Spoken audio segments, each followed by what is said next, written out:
strides in our national development.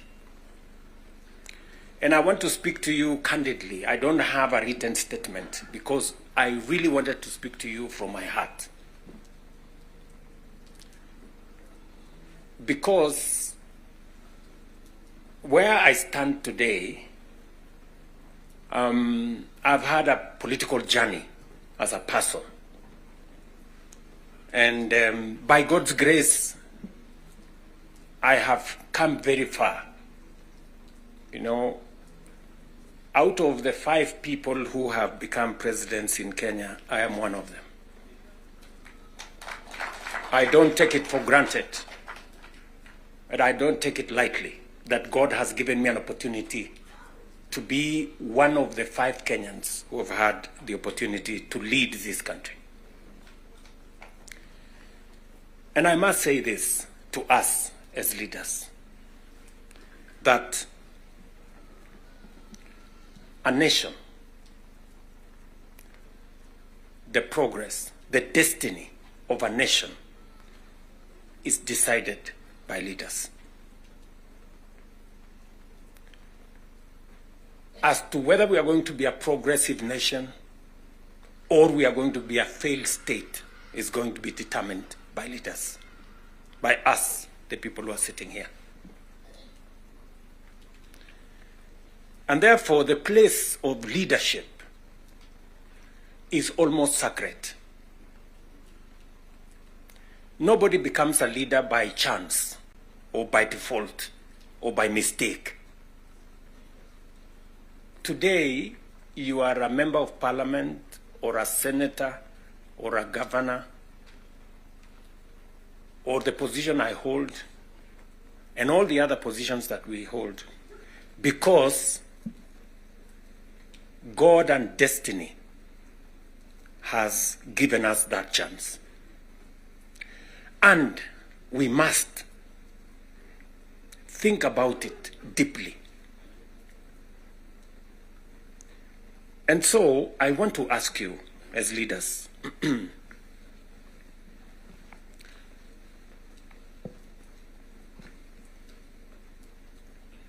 the Honorable Prime Minister has given us a history of countries. I will add to that list 2 countries. Singapore and Kenya were the same countries 60 years ago.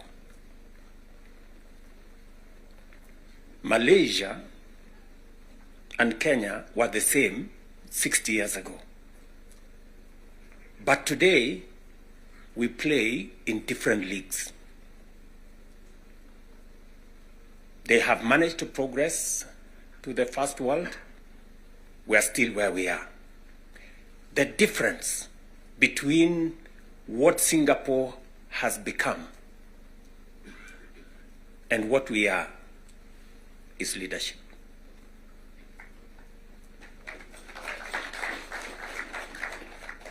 And that is the place, ladies and gentlemen, we occupy today. So that you understand the importance, the sacred position you hold as a leader.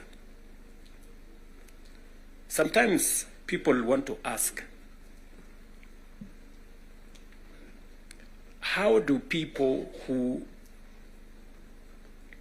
live in different houses, they have their own lives to pursue, but they wake up one morning on an election day and they go one after the other to 10,000, to 20,000, to 50,000 and elect you? You are not special.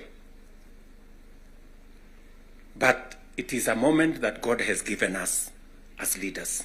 And therefore, we must do whatever we are doing, knowing very well that we have a heavy, almost sacred responsibility to the people we lead and to the nation of Kenya.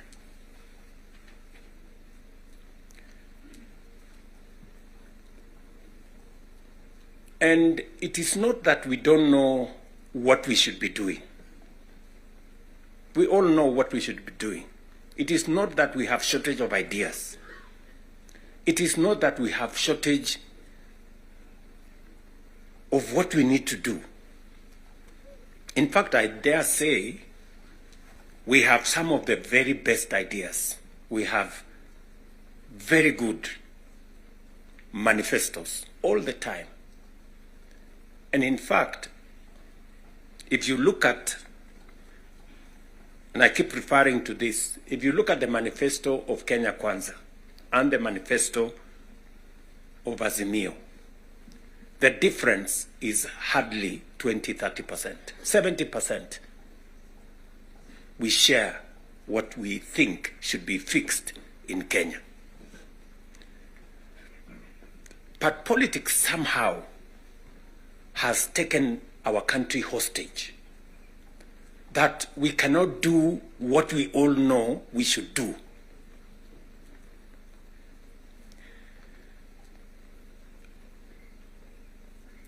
I have said that the difficulties that I face today as a president in Kenya are self-imposed. You know, I imposed on myself all these difficulties.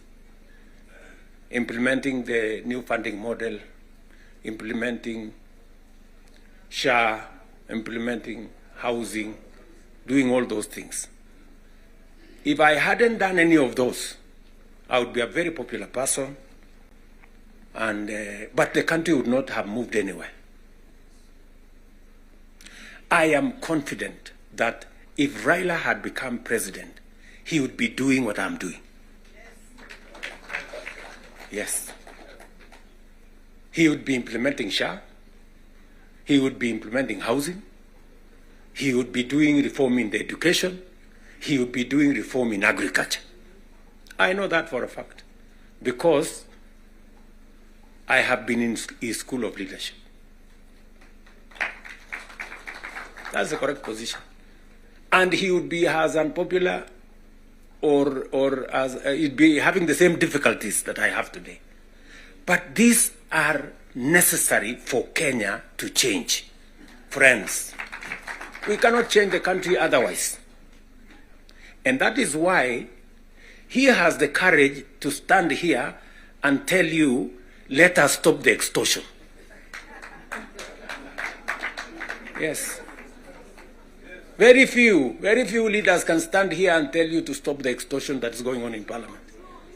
I'm telling you the truth. Very few leaders.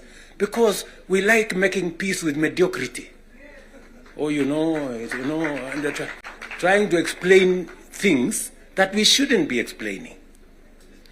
Now let me ask you, friends, we are all friends here. Yeah, we are one team, or so I guess. This fellow who is called chairman of welfare in committees, what is their job?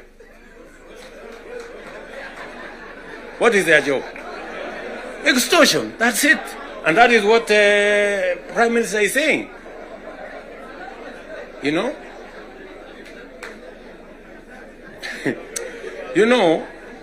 What is Sokohuru?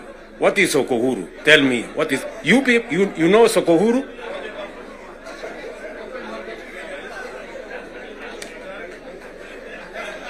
So, let me tell you. No, you see, and this is the same problem that we face. This is the same problem that we face. Because, look, for example, we passed the law that we all know, friends, we all know the problems we go through with fundraisings for people who have hospital bills. All of us. In your phones, you have WhatsApp groups. So-and-so has this, this condition, so-and-so has this condition, contribute here. True or not true? Yes. But we don't want to fix it because it's difficult.